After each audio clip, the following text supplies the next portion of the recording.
మొదటి కొరింథీయులకు రాసిన పత్రిక 7వ అధ్యాయము 32వ వచనం. మీరు చింత లేని వారై, చెప్పండి, నేను చింత లేని దాననై ఉండవలెనని కోరుచున్నాను. ఎవరు కోరుచున్నారు? పరిశుద్ధాత్మ దేవుడు. మనకి ఎవరున్నారు తోడు? ఆదరణకర్తగా పరిశుద్ధాత్మ దేవుడు ఉన్నారు కదా. పరిశుద్ధాత్మ దేవుడు అంట మనకు చింత లేని వారిగా ఉండాలని కోరుచున్నారు. ప్రార్థన చేసుకున్నారు. ప్రేమ నమ్మకం కలిగిన మా తండ్రి, నీకు స్తోత్రము ప్రభువా.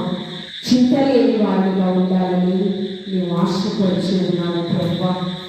భయంకరమైన పాపములో మానవాళి జీవిస్తూ ఉన్నప్పుడు మేము చేసుకున్నటువంటి పాపములను బట్టి నరకయాతను మేము అనుభవించకుండా పాప పరిహారాంత బలిగా నీవు పరిశుద్ధ రక్తాన్ని చిందించావు ప్రభువా. నీకు స్తోత్రము.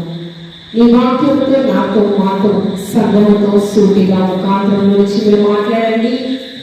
వాక్యానుసారమైన జీవితము దయచేయండి. మీరు అక్కడి కొరకు సిద్ధపడే వస్త్రములను ఆయుధపరచమని క్రీస్తు పరిశుద్ధ నామంలో అడిగి వేడుకు ప్రార్థించుచున్నాము తండ్రి. ఆమేన్. చింత లేని వారుగా ఉండాలని దేవుడు ఆశపడుచున్నాడు. ఆయనకు ఒక ఆశ ఉంది. ఇప్పుడు చదువుతున్నటువంటి పిల్లలకి మంచి మార్క్స్ వస్తాయో రాదో అనే చింత. అంటే చదివే పిల్లలకి చదువు కంప్లీట్ అయిన తర్వాత మంచి ఉద్యోగం వస్తుందో రాదో అని చింత. చదువు ఉద్యోగం వచ్చిన తర్వాత మంచి వివాహాలు అవుతాయో లేదో చింత. తర్వాత నేను నా కుటుంబాన్ని బాగా చూసుకుంటానో లేదో అనే చింత. తల్లిదండ్రులకు వ్యవసాయ పనులు చేస్తున్నప్పుడు పంట ఫలము చేతికి వస్తుందో రాదో, సరిగ్గా ఫలిస్తుందో లేదో పంట పొలము అనే చింత. వర్షాలు వరదలు వస్తున్నప్పుడు ఎవరైతే వ్యవసాయ పంటలు వేస్తారో వారు పంట నష్టం జరుగుతుందేమోనని చింత. ప్రతి ఒక్కరు ఆరోగ్యపరమైన చింత, బిడ్డల మాట వినడం లేదనే చింత, భర్త మాట వినడం లేదనే చింత, భార్య మాట వినడం ఏదో ఒక చింత. అంటే ఈ భూమి మీద నివసించే ప్రతి ఒక్క మానవుడు అన్నీ ఉంటే సంతోషం లేని చింత, శాంతి సమాధానం లేని చింత. భూమి మీద నివసించే ప్రతి ఒక్క మానవుడు చింత లేని మనిషి, చింత లేని గృహం లేని లేదు. ఏదో ఒక చింత అనేది మనిషి మీద ఏలుబడి. అందుకని వాక్యమైన దేవాది దేవుడు పేతురుగారు తన పత్రికలను 5వ అధ్యాయం, మొదటి పేతురు రాసిన పత్రిక 5వ అధ్యాయము 7వ వచనం చదువుతున్నాము. మన గురించి ఎవరు చింతపడుచున్నా లేకున్నా కూడా ఒకరు చింతపడుచు ఉన్నాను. 5వ అధ్యాయం 7వ వచనం చదువుమా. ఆయన అనగా ఎవరు? త్రియేక దేవుడు. త్రియేక దేవుడు నన్ను గురించి, మిమ్మును గురించి ఏమవుతున్నాడట? ఆయన నన్ను గురించి చింతించుచు ఉన్నాడు. ఎవరు? యేసుక్రీస్తు ప్రభువారు నా గురించి, మన గురించి చింతించుచున్నాడు కనుకని పరిశుద్ధ రక్తాన్ని దారిపోస్తాడు. కనుక నీ చింత యావత్తు యేసుక్రీస్తు ప్రభువారు మన కొరకు చింతించాడు. అందుకని పరిశుద్ధ రక్తాన్ని నరకయాతను అనుభవించకూడదని మన కొరకు దారిపోస్తాడు. మన కొరకు ఆదరణ కడుతున్నారు. పరిశుద్ధాత్మ దేవుడు ఉన్నాడు కదా.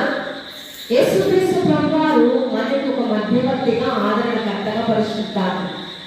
త్రియేక దేవుడంట మన గురించి చింతపడుచు ఉన్నాడంట. మీ గురించి చింతపడే వ్యక్తి ఒక వ్యక్తి ఉన్నారు, పరిశుద్ధాత్మ దేవుడు. మీ భారమంతా ఎవరికి వేయాలి? భారభరితమైన జీవితాలను చిగురింపచేసే దేవుడు. 3 బారిన జీవితాలను కన్నీటిని నాట్యముగా మార్చే దేవాది దేవుడు. అందుకని కీర్తనాకారుడు దేవుడు హృదయాన్ని గెలుచుకున్నాడు. కీర్తనాకారుడు అంటూ ఉన్నాడు, గుంటి చెదరిన వారిని బాగు చేయవాడు ఆయనే, గాయములను కట్టువాడు. గుండె చెదిరిపోతుంది కష్టాల్లో, నాకు ఈ బ్రతుకొద్దు, మరణమే మంచిది అని ఆత్మహత్య చేసుకుంటున్నారు కదా. గుండె చెదరిన వారిని బాగు చేయవాడు ఆయన, హృదయానికి తగిన గాయములను కట్టువాడు ఆయన. ఆయన అంటూ ఉన్నాడు, నేను తెలుసుకున్నాను, రుచి చూచి ఎరిగి ఉన్నాను, యెహోవా ఉత్తముడు. తోడని, నీకు కలిగిన వేద వ్యాకులత సమస్య ఏదైనా దూరపరచువాడు ఆయనే. అందుకని నీ భారము యెహోవా మీద నీవు మోపు అంటూ ఉన్నాడు. ఎందుకంటే ఆయన ఆల్రెడీ మోపాడు కాబట్టి, విడుదల పొందాడు కాబట్టి, ఇవన్నీ ఆయన శ్రమానుభవం నుంచి వచ్చినటువంటి వాక్కులు మాట్లాడుతూ ఉన్నాడు. పరిశుద్ధ గ్రంథంలో చింత అనేది ఏ విధంగా ఉంది అంటే, ఇశ్రాయేలు ప్రజలు ఫరో బానిసత్వంలో ఉన్నారు 400 సంవత్సరాలు. అయితే ప్రభువా దాసత్వం నుంచి మమ్మల్ని విడిపించు. ఫరో రాజు కాడి కింద ఇశ్రాయేలు ప్రజలంట మన పితరులు పరిశుద్ధ గ్రంథంలో 6 లక్షల ప్రజలు కాల్బలము దాసత్వంలో ఉన్నారట. విడిపించు ప్రభువా అని జ్ఞాపకం చేస్తారు. భూమి అంతటిలో మిగిలి సాత్వికుడైనటువంటి మోషేని పంపించాడు. మోషే అంటున్నాడు, ఫరో సింహాసనం కంటే క్రీస్తు కొరకైన నింద నాకు గొప్ప మేలు అనుకుని ఆయన హెబ్రీయులకు రాసిన పత్రిక 11వ అధ్యాయం 22వ వచనంలో దేవుడి చిత్తాన్ని నెరవేర్చడానికి వెళ్ళారు కదా.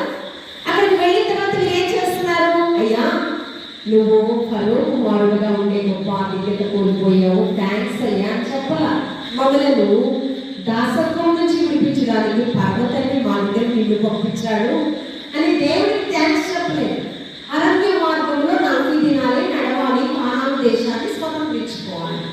కానాను దేశంలో ఏమున్నాయి? పాలు తేనెలు ప్రవహించి కానాను దేశం అంట. సమృద్ధికి నిలమైన ఆ దేశాన్ని ఎవరికి ఇస్తానన్నాడు? ఇశ్రాయేలు ప్రజలు. ఇంతకు ముందు చింత ఏంటి? దాసత్వంలో భయంకరమైన కష్టాలు పెడుతున్నాడయ్యా ఫరో, కాడి నుంచి మాకు విడుదల కావాలయ్యా. ఈ చింత నుంచి బయటకు వచ్చారు, విడుదల దొరికింది. విడుదల దొరికిన తర్వాత 40 దినాలు అరణ్య మార్గంలోనికి నడవడానికి వారికి ఏమొచ్చిందంట? అలసట వస్తుందంట, అవిశ్వాసం వచ్చిందంట. కానీ అవిశ్వాసం వస్తుంది అప్పుడు వారు పలికేటటువంటి మాటలు యాగం చేసినటువంటి మోషేని దూషించారు, పర్వతాన్ని దూషించారు. సొనుగుడు అనేది చాలా ప్రమాదకరమైనది. ఉన్నదేదో స్ట్రైట్ ఫార్వర్డ్ గా మాట్లాడాలి కదా, సొనగకూడదు. మనకు నచ్చలేదనుకో ధైర్యంగా చెప్పాలి. సొనుగుడు అనేది పాపముతో సమానమని బైబిల్ చెప్తుంది కదా. వారు సొనగడం వల్ల ఏమైందంట? 40 దినాలలో కానాను దేశానికి వెళ్ళవలసిన వీరు 40 సంవత్సరాలు పట్టింది. దేనికి కోసం సొరిగారంట? సంఖ్యాకాండము 11వ అధ్యాయం 5వ వచనంలో ఐగుప్తు దేశంలో ఉచితంగా మేము తిన్న కీరకాయలు, దోసకాయలు, ఉల్లిగడ్డలు మాకు జ్ఞాపకం వచ్చి ఉన్నాయా. సంఖ్యాకాండము 11వ అధ్యాయము ఏమొస్తుందంట? ఐగుప్తు దేశంలో ఉచితంగా మేము తిన్న కీరకాయలు, దోసకాయలు, ఉల్లిగడ్డలు ఇవి మాకు ఉచితముగా మేము తిన్నాం కదా, అవి మాకు జ్ఞాపకం వచ్చి ఉన్నాయి మోషే అని అనేక మార్లు సేవకుడైన మోషేని నిందించారు. అరణ్యంలో నడిచాలే కానీ ఆకాశం నుంచి మన్నాను కురిపించాడు దేవాదేవుడు. సముద్రము ఆరిన నేలగా చేశాడు, ఆరిన నేలగా నడిచిన సముద్రం మీద నేను నడిచాడు. పగలు మేఘ స్తంభమై రాత్రి అగ్ని స్తంభమై వృక్ష కాపుదల ఉంది. 40 సంవత్సరాలు చెప్పులు అరగలేదు, వస్త్రములు మాయలేదు కదా. దేని కొరకంట? ఉచితంగా తిన్న ఆహారం కొరకు మీరు చింతపడుచు ఉన్నారంట. కొద్ది దినాలలో సమృద్ధి ఇస్తున్నాను అన్నాడు దేవాదేవుడు. కానీ వారికి నిరీక్షణ ఫలము పొందుకునే అర్హత వారికి లేదు కదా. ఒక దినాన మరియా మాత యేసుక్రీస్తు ప్రభువారు వచ్చారు. మరియా మాత లాజరు వీరు ముగ్గురు అక్క చెల్లెళ్ళు తమ్ముడు కదా. లాజరు ఇద్దరున్నారు. ఒకరేంటి మరియా మాత సహోదరుడు లాజరు. 3 దినాలు చనిపోయి సమాధిలో నుంచి తిరిగి లేచాడు కదా. ఈ మరియా మాత లాజరు, ఈ లాజరు. ఇంకొక లాజరు ఎవరు? ధనవంతుడి ఇంటి దగ్గర కుష్టి వ్యాధిగ్రస్తుడు. యజమానుడు ధనవంతుడు తిరిగేసిన రొట్టె ముక్కలను తిరిగేటటువంటి పరిస్థితిలో ఉన్నాడు కదా. బీదవాడైనటువంటి లాజరు, అతను ఇంకో లాజరు. 2 లాజరులు. చనిపోయి తిరిగి లేచిన లాజరు ఒకడు, వాడైన భిక్షాటన చేసే కుష్ఠివ్యాధి గ్రస్తుడు మరొక లాజరు. యేసుక్రీస్తు ప్రభువారు వచ్చారు. మరియ అంట యేసయ్య పాదాల చెంత ఉత్తమమైన పని నేర్చుకుంటుందంట. దేవుడు చెప్పేటటువంటి వాక్కులు వింటుందంట, సజీవమైన వాక్కులు. ఆ వాక్కులు వింటే వాక్యమైన దేవుడు వాక్యం మనల్ని బ్రతికిస్తుంది, నేరుగా నిత్య జీవానికి చేర్చే మార్గమైనది. ఆ మాటలు వినడానికి మరియ యేసయ్య పాదాల దగ్గర ఉందంట. మార్తేమో వంట గదిలో వంట చేస్తూ బిజీగా ఉందంట. వంట చేస్తున్న మనిషి నేరుగా యేసయ్య దగ్గరికి వచ్చి, నా సహోదరి మరియ నాకు సహాయం చేయడం లేదు, నీకు చింత లేదా? యేసయ్య వాక్యం వింటున్నా మరియ ఏమంటుంది? ఒక కంప్లైంట్ తీసుకొచ్చి, వంట గదిలో నాకు సహాయం చేయడం లేదు, నీకు చింత లేదా? మన చింతలు ఎలా ఉన్నాయి? అక్కడేమో నిరీక్షణ ఫలము పొందుకునే ఇవన్నీ సహనము, ఓర్పు లేక చింత. 40 సంవత్సరాలు ఒక పరిస్థితి. ఇక్కడ ఏంటంట? వంట గదిలో సహాయం చేయడం కొరకు చింత అంట.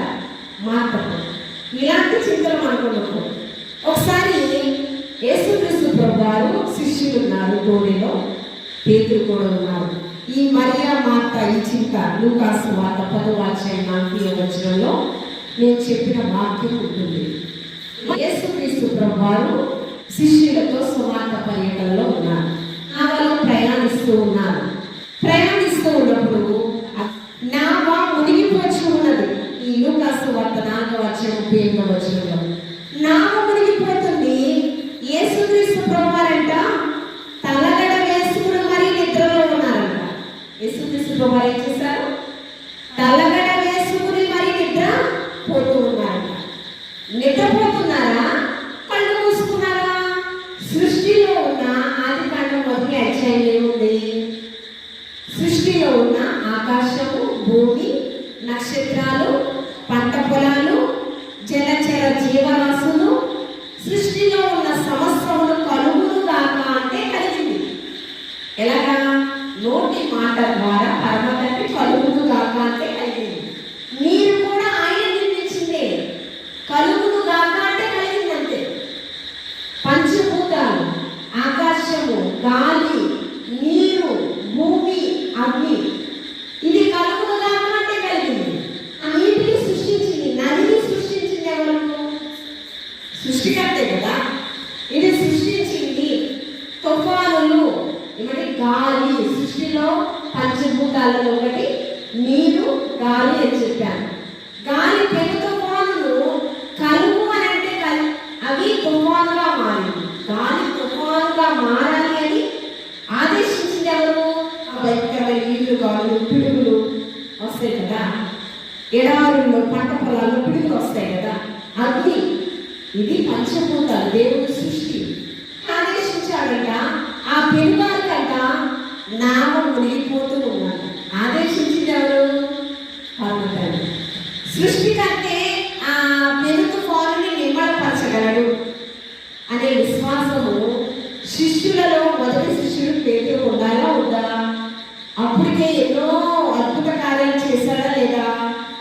ఏమంటే అనేకమైన స్వస్థతలు చేశారు, అద్భుతాలు చేశారు, ఆశ్చర్య కార్యాలు చేశారు. అన్ని ఏమంటే కానా అనే ఊరిలో నీటిని ద్రాక్షారసంగా కూడా మార్చాడు. ఎన్నో అన్ని చూశారు కదా పేతురు. చూసిన పేతురుకు అవిశ్వాసం ఎందుకు వచ్చింది? అయ్యా ఓడ మునిగిపోతుంది, నీకు చింత లేదా అని యేసయ్యను వెంబడించిన పేతురు అంటూ ఉన్నాడు. అప్పుడు యేసుక్రీస్తు ప్రభువారు, ఎందుకు ఇంత అల్ప విశ్వాసము పేతురు? ఎందుకన్నాడు? సృష్టిని నిర్మించింది నేను కదా, సృష్టికర్త నేనే, నీకు తోడుండగా నీకు చింత ఎందుకు? మత్తయి సువార్త 11వ అధ్యాయం 28వ వచనంలో ప్రయాసపడి భారము మోయుచున్న సమస్త జనులారా నా యొద్దకు రండి, నేను నీకు విశ్రాంతిని ఇస్తానంటూ ఉన్నాడు.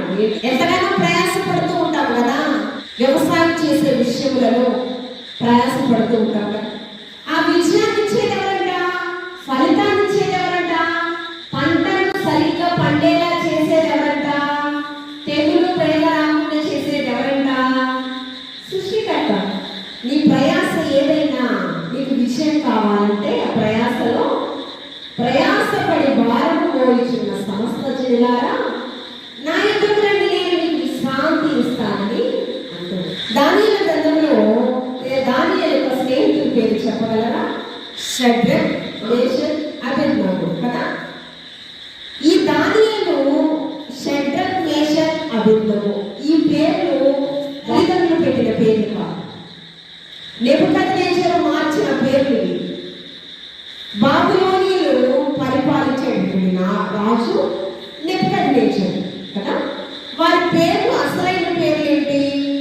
దానియేలు గ్రంథము 1వ అధ్యాయము 6వ వచనం. 1వ అధ్యాయం 6వ వచనం. యూదులలో నుండి దానియేలు, హనన్య, మిషాయేలు, అజర్యా అనువారు వీరిలో నుండి ఎవరున్నారట? వారి పేర్లేంటి? హనన్య, మిషాయేలు, అజర్యా. వీరి పేర్లు ఏంటి? షడ్రక్, మేషక్, అబేద్నెగో. వీరి పేర్లు ఎవరు మార్చారు? నెబుకద్నెజరు రాజు పేర్లు మార్చారు. విగ్రహారాధన పేర్లు పెట్టాడు. అంతేకాదు ఏం చేశాడో తెలుసా? బంగారు ప్రతిమ ఒకటి తయారు చేసి దానికి నీవు నమస్కరించాలి, సాగిలపడాలి. అలా సాగిలపడకపోతే ఏమవుతుందంటే అగ్నిగుండంలో వేస్తామని చెప్పారు. సాగిలపడలేదు. నిజ దేవుడు మేము ఆరాధన చేస్తున్నాము, మేము సాగిలపడము. చూడండి ఎలా మాట్లాడుచు ఉన్నాడో పరిశుద్ధ గ్రంథంలో. చూడండి 3వ అధ్యాయము 16వ వచనం చూడండి. షడ్రకు, మేషకు, అబేద్నెగోలు రాజుతో ఇలాగ చెప్పారు, నెబుకద్నెజరు ఈయన గురించి నీకు ప్రత్యుత్తరం ఇవ్వవలనన్నా ప్రత్యుత్తరం ఇవ్వాలన్న చింత మాకు లేదంటున్నాడు. 2వ భాగం 15వ వచనం. నేను చేయించిన ప్రతిమకు నమస్కరించుటకు సిద్ధముగా ఉండిన సరే, మీరు నమస్కరింపని ఎడల తక్షణమే మండుచున్న వేడికి గల అగ్నిగుండంలో మీరు వేయబడుదురు. నా చేతిలో నుంచి మిమ్మల్ని విడిపింపగల దేవుడు ఎక్కడున్నాడు? అప్పుడు అంటూ ఉన్నాడు, షడ్రక్, మేషక్, అబేద్నెగో రాజుతో ఇలాగ చెప్పింది, నెబుకద్నెజరు ఇందుని గురించి నీ చేతిలో నుంచి నన్ను రక్షించుటకు ప్రత్యుత్తరం ఇయ్యాలని చింత మాకు లేదయ్యా. తినవచ్చును. చూడండి, మేము సేవించుచున్న దేవుడు మండుచున్న వేడి గల ఈ అగ్నిగుండములో నుండి మమ్మను తప్పించి రక్షించుటకు సమర్థుడు. ఒకవేళ మమ్మను రక్షింపకపోయినను రాజా, నీ దేవతలను మేము పూజింపమనియు నీవు నిలవబెట్టించిన బంగారు ప్రతిమకు నమస్కరింపమనియు తెలుసుకోను. ఏమంటున్నాడు? జీవము కలిగిన మా తండ్రి, మండుచున్న అగ్నిలో వేడిలో మమ్మలను వేసిన ఆయనను మమ్మలను రక్షిస్తాడు. ఒకవేళ మమ్మలను రక్షింపకపోయినను మాకు చింతే లేదు. అప్పుడు ఏం చేస్తారు తెలుసా? అగ్నిగుండాన్ని రెండింతలు వేడిగా దాన్ని చేస్తారు.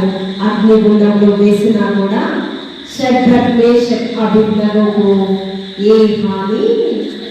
అంతేకాకుండా ముగ్గురు అగ్నిగుండంలో వేస్తే 4 వచ్చారంట. అగ్నిగుండంలో నుంచి ఎవరు వచ్చారు? 4 వ్యక్తులు అగ్నిగుండంలో నుంచి వచ్చారు. ఎవరు 4 వ్యక్తి? దేవదూత వారికి తోడుగా ఉంది. ఎవరు తోడుగా ఉన్నారు? అదేవిధంగా సింహాల బోనులో దానియేలు వేసినప్పుడు కూడా ఎవరు? సింహాల బోనులో వేస్తే సింహాల బోనులను దేవాది దేవుడు మూసివేశాడు కదా.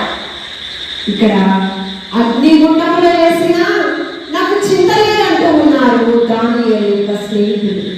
సింహాల బోనులో వేసిన దానియేలు నాకు చింత లేదు అంటున్నాడు. ఎందుకంటే జీవము కలిగిన మన తండ్రి మనల్ని రక్షించగలిగిన సర్వశక్తిమంతుడు. ఆయనకు ఒక పేరు ఏంటి? ఆశ్చర్యకరుడు. ఆశ్చర్యకరుడు, జరగని వాటిని జరిగేలా చేయగలిగిన సమర్థుడు, ఆశ్చర్యకరుడు మనకి తోడుగా ఉన్నాడు. మనకి చింత ఉండడానికి వీలు లేదు. అందుకని అపోస్తలుడైన పౌలు గారు చదువుకున్నటువంటి లేఖన భాగంలో మీరు చింత లేని వారిగా ఉండాలని ఆయన ఆశపడుచు ఉన్నాడంట. ఆయన ఆశ ఏంటంటే ఈ చింత యావత్తు చూడండి అమ్మా అంటూ ఉన్నాడు. అంతేకాకుండా మనం దేని కొరకు చింతపడుచున్నాము? దేని కొరకు? ఇహ సంబంధమైన ఆశీర్వాదాల కొరకు మనం చింతపడుచు ఉన్నాము. చూడండి, మత్తయి సువార్త 6:27 ఏమి తిందుమా, ఏమి త్రాగుదమా, ఏమి ధరించుకుందుమా అని మీ దేవుని గురించి మీరు చింతింపకుడి. ఏమంటున్నాడు? ఏమి తిందుమా, ఏమి త్రాగుదమా, ఏమి సమకూర్చుకుందుమా, ఏమండి మీ దేవుని గురించి మీరు చింతపడకుడి అంటూ ఉన్నాడు. ఏమండి వెర్రి వారి వలె మనం యోచన చేయకూడదు. మీరు ఎవరు చింతించడం వలన తన ఎత్తు ఊరలు ఎక్కువ చేసుకోగలడు. ఏమండి ఆ చింతన ఏమైనా నువ్వు తగ్గించగలవా? తగ్గించలేదు. అందుకే అంటూ ఉన్నాడు, ఏమి తిందుమా, ఏమి త్రాగుదమా, ఏమి సమకూర్చుకుందుమా. వెర్రివాని వలె అన్యుని వలె నువ్వు యోచన చేస్తే, వెర్రివాడా ఈ రాత్రి నేను నిన్ను అడుగుచూ ఉన్నాను, నీ ప్రాణాన్ని నేను అడుగుచూ ఉన్నాను, నీవు సమకూర్చుకున్నదంతా కూడా ఏమవుతుందయ్యా అంటూ ఉన్నాడు. కొంతమంది క్షయమైన ఈగుల కొరకు శక్తికి మించిన కొద్ది ప్రయాసపడుతూ ఉన్నారు. ఏమండి మన ప్రాణములు, ఏమండి మనము ప్రాణాన్ని రక్షించగలిగినటువంటి సర్వశక్తిమంతుడు, ఏమండి మనకి జీవాన్ని ఇచ్చేటువంటి జీవ ప్రదాత ఎవరు? సర్వశక్తిమంతుడు, లోకరక్షకుడైన మరణంపై అధికారం ఆయనకుంది. ఏమండి వ్యవసాయంలో విజయాన్ని, వ్యవసాయంలో పంట పొలాన్ని స్వేచ్ఛను మనం అనుభవించేలా చేయగలిగిన సర్వశక్తిమంతుడు, ఆశ్చర్యకరుడు ఆయన. మనకి ఆరోగ్యము, క్షేమము, నెమ్మదిని, సమస్తమును దయచేయగల సమర్థుడు ఆయనే. మనం ఏం చేయాలి అంటే ఫిలిప్పీయులకు రాసిన పత్రిక 4:6 ఫిలిప్పీయులకు రాసిన పత్రిక 4:6 చివరిగా 4:6 దేనిని గురించి చింతింపకుడి గాని ప్రతి ఒక్క విషయంలో కూడా ప్రార్థన విజ్ఞాపనల చేత కృతజ్ఞతాపూర్వకముగా మీ విన్నపములను మనం ఏం చేయాలంట? ప్రార్థనలను ఆలకించువాడా సర్వ శరీరులు. నీకు చదువు మీద విజయం కావాలా? ఉద్యోగం కావాలా? ఏమండి వ్యవసాయంలో స్వేచ్ఛను అనుభవించాలా? తెగులు రాకూడదా? నీకు ఆరోగ్యం కావాలా? క్షేమం కావాలా? ఏమండి మంచి గృహం కావాలా? ఏం కావాలి? దాని కొరకు ఏం చేయాలంట? చింతింపకుండా ప్రార్థన విజ్ఞాపనలను దేవుని యొక్క పాదాల చేత మనము కన్నీటి ప్రార్థనలు చేసేవాడుగా ఉండాలి. దేవాలయం ప్రార్థన ఆలకించేవాడా సర్వశరీరులు నీ యొద్దకు వచ్చేదయ్యా. మన చింత యావత్తు ఆయన తెలియతారు. ఎందుకంటే సమస్తమును మేలుకరంగా జరిగించేవాడు ఆయనే. మనకి విజయాన్ని ఇచ్చేవాడు ఆయనే. అపవాదిని మన పాదముల కింద అణగద్రొక్కువాడు ఆయనే. ఏ విజయం అన్నా మనకు కావాలన్నా దేవుని పాదాల చేత ప్రార్థన విజ్ఞాపన చేస్తే ఖచ్చితంగా మనం ఫలితాన్ని చూస్తాము. కాబట్టి చింత లేని వారిగా మనం బ్రతుకుతాం. మన కుటుంబంలో ఉన్న ఇరుకులు, ఇబ్బందులు, శ్రమలు, వేదనలు, కలతలు ఏమై ఉన్నాయో, ఆర్థికపరమైన పరిస్థితులు, అన్ని విషయాలు ప్రభు పాదాల చెంత ప్రార్థన విజ్ఞాపన చేస్తూ దేవుడి పాదాల చెంత విజ్ఞాపన చేసి దేవుడి పాదాల చెంత అడుగుడు నీకు ఇవ్వకూడదు కదా. అడుగు ప్రతీవులను మనం పొందుకునే వారుగా ఉంటూ దేవుని యొక్క నిత్య కృపా కాపుదల మనకి సదాకాలం మనపైన, మన కుటుంబ సభ్యులపైన, మన గ్రామంలో ఉన్న ప్రతి ఒక్కరిపైన సదాకాలమైన కృప కాపుదల తోడుగా ఉండును కాక. ఆమేన్. ఆమేన్. పరిశుద్ధుడా, ప్రేమనమ్మకం కలిగిన మా తండ్రి నీకు స్తోత్రం. చింత లేని వారుగా క్షయమైన యువల కొరకు మేము చింతపడకుండా పరలోకాన్ని స్వతంత్రించుకునే వారుగా పరలోక శ్వాసము వరకు గురికలిగిన జీవితాలు నీ బిడ్డలందరికీ వచ్చి ఉన్నాను ప్రభా, నీకు స్తోత్రము. ప్రతి ఒక్క కుటుంబంలో క్షేమాభివృద్ధిని దయచేయండి. ప్రతి ఒక్క కుటుంబంలో ఆరోగ్యము దయచేయండి. ప్రతి ఒక్కరు కూడా చదువులో ప్రభా ఫలితాన్ని దయచేయండి, విజయాన్ని దయచేయండి, మంచి ఉద్యోగాలలో స్థిరపరచండి ప్రభా. వారికి ఏ అవసరత ఉన్నదో వారు వేస్తున్నటువంటి వ్యవసాయ ఫలాలను మీరు దీవించండి ప్రభా. పాడి పంటలను మీరు దీవించండి, పశు సంపదలను మీరు దీవించండి, గొర్రెల మేకల మందను మీరు దీవించండి ప్రభా, నీకు స్తోత్రం. సమస్యలు మేలుకలంగా జరిగించేవాడా, నీకు స్తోత్రము ప్రభా. ఆరోగ్యము, క్షేమము, నెమ్మది, శాంతి, సమాధానము, సమృద్ధి అయిన ఆశీర్వాదము, భూసంబంధమైన పరలోక సంబంధమైన ఆశీర్వాదాలు వెంటగా నీ బిడ్డలపైన మీరు కుమ్మరింపచేయమని క్రీస్తు పరిశుద్ధ నామంలో అడిగి వేడుకలు ప్రార్థించుచున్నాము తండ్రి, ఆమేన్.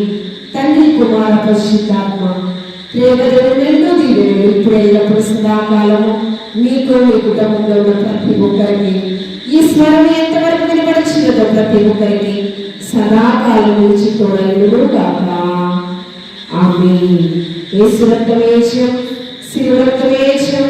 ప్రభు యేసు నామములో సంపూర్ణమైన విజయము, క్షేమము, నెమ్మది, సమాధానము గాక. ఆమేన్.